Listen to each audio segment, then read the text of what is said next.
In the summer of 1932, thousands of American war veterans set up camp in the shadow of the United States Capitol. These weren't enemy soldiers or revolutionaries, but American veterans. These were men who wore the uniform of the United States during the First World War. Some of them still carry pieces with them from the war, and literally inside them they had shrapnel and lung damage from mustard gas, and they carried with them these nightmares that followed them home from the trenches of Europe. These men were the guys that wore that United States uniform proudly as they marched through the mud of France, and they believed they were fighting for democracy, only to return home to a country that, was collapsing beneath the weight of the Great Depression. The banks were failing, and factories were going silent, and their families were going hungry. And many of the men who had fought for America couldn't even find work in America anymore. So they came to Washington, not to overthrow the government or to start a war or anything. They just came asking for money that they were already promised. And before it was all over, the United States government, they would answer them by sending tanks and cavalry and tear gas and use them against them. But that part rarely gets mentioned because history tends to clean up stories that make the country uncomfortable, and the bonus army made America very uncomfortable.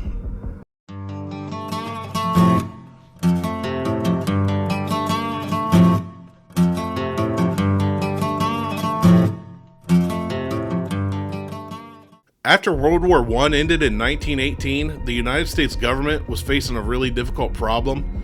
Millions of service members were returning home, and unlike modern veterans, these guys were receiving next to no support at all.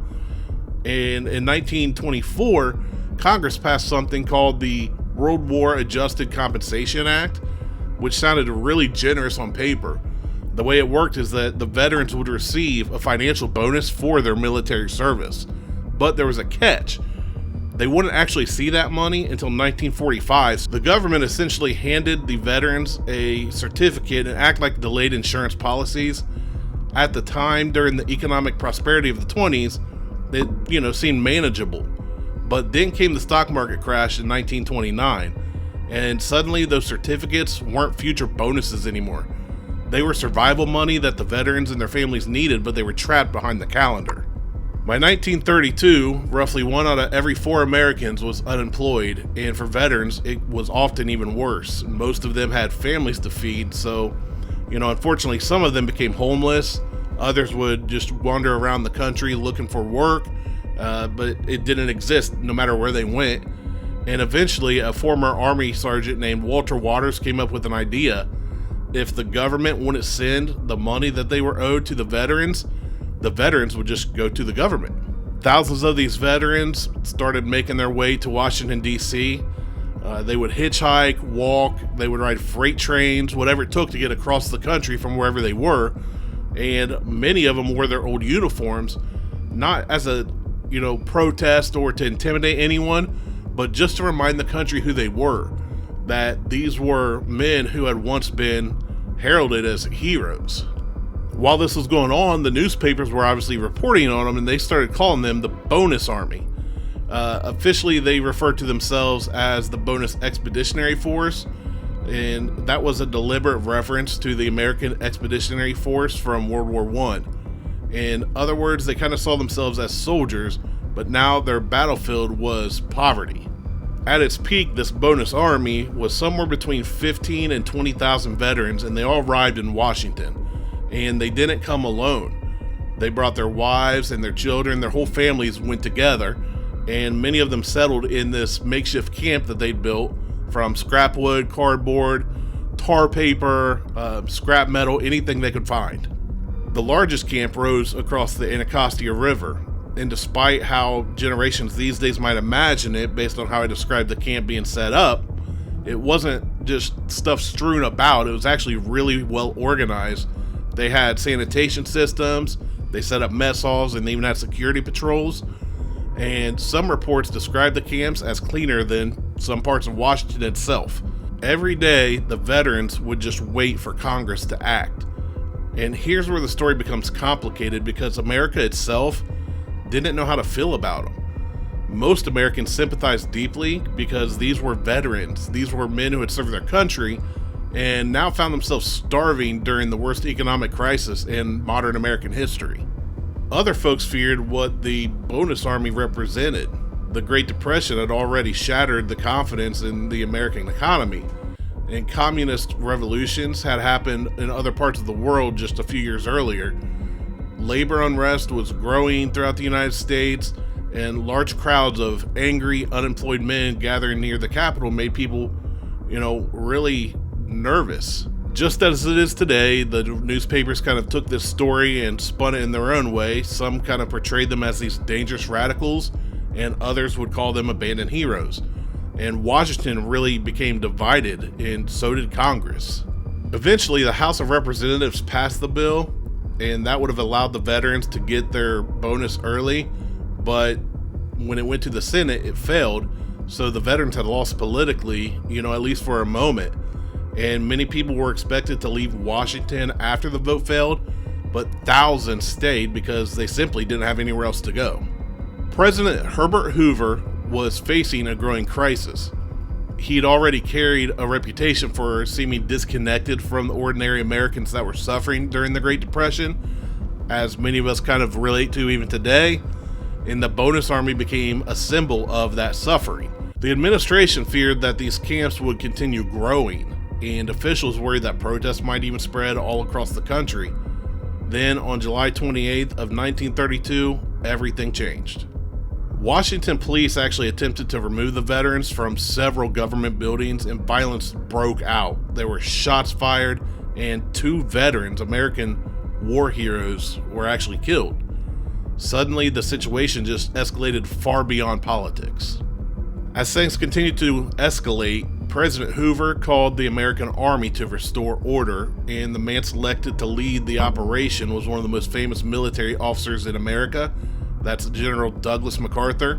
And assisting him were a couple other names you may have heard of, and Major Dwight D. Eisenhower and another rising officer named George S. Patton. So these are 3 future giants of World War II that were all connected at this moment years before. And most Americans never hear that part. I was never taught that part growing up myself. That afternoon, U.S. cavalry rode through the streets of Washington through these encampments, and infantry followed them, and tanks came rolling behind. This wasn't against a foreign enemy. This was against American veterans. During this whole chaotic scene, there was tear gas that was just filling the air. Families were fleeing left and right, running anywhere they could. They were carrying their children through clouds of smoke, and makeshift shelters just started burning all around them. Witnesses who were there described the chaos that was spreading through the camp as soldiers forced the veterans out at gunpoint. At one point, MacArthur became convinced that he was facing the beginnings of a revolutionary movement. Despite President Hoover's reportedly ordering him not to cross the bridge into the largest encampment, MacArthur ignored the instruction, and the army advanced anyway. The Anacostia camp was destroyed and set on fire, and veterans and their families scattered into the night.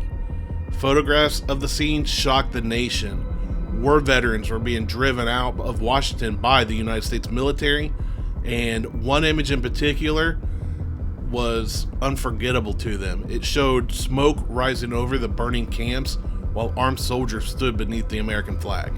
Because of this, almost overnight, public opinion turned even harder against Hoover because millions of struggling Americans looked at these photographs and saw themselves. These weren't radicals. They didn't see anybody themselves or the veterans as revolutionaries. They just saw desperate people who were being crushed by impossible circumstances. Months later, Franklin Delano Roosevelt defeated Hoover in a landslide election.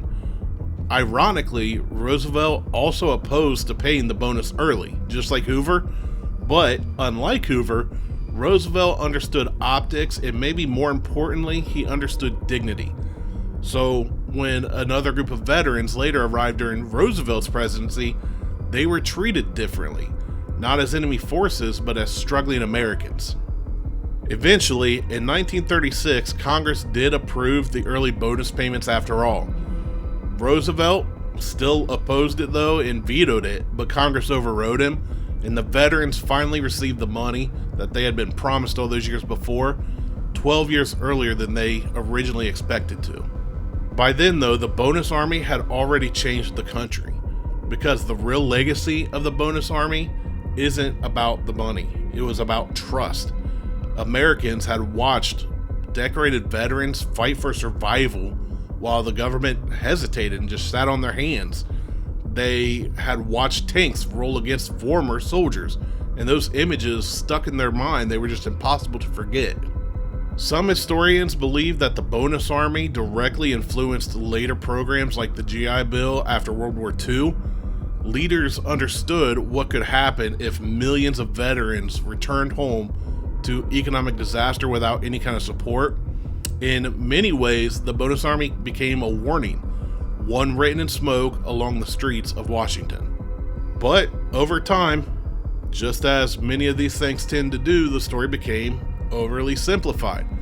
History classes usually reduce this all to a protest during the Great Depression, just a little footnote or maybe a paragraph or two in a textbook. They rarely mention the cavalry charge, the tanks, the burning of the camps, or the fact that there were future World War II heroes standing opposed to the starving veterans. That's probably because details complicate the story. Complicated stories are hard to fit into textbooks, but sometimes the most important parts of history are the parts that people slowly stop talking about. And that's the part that was omitted.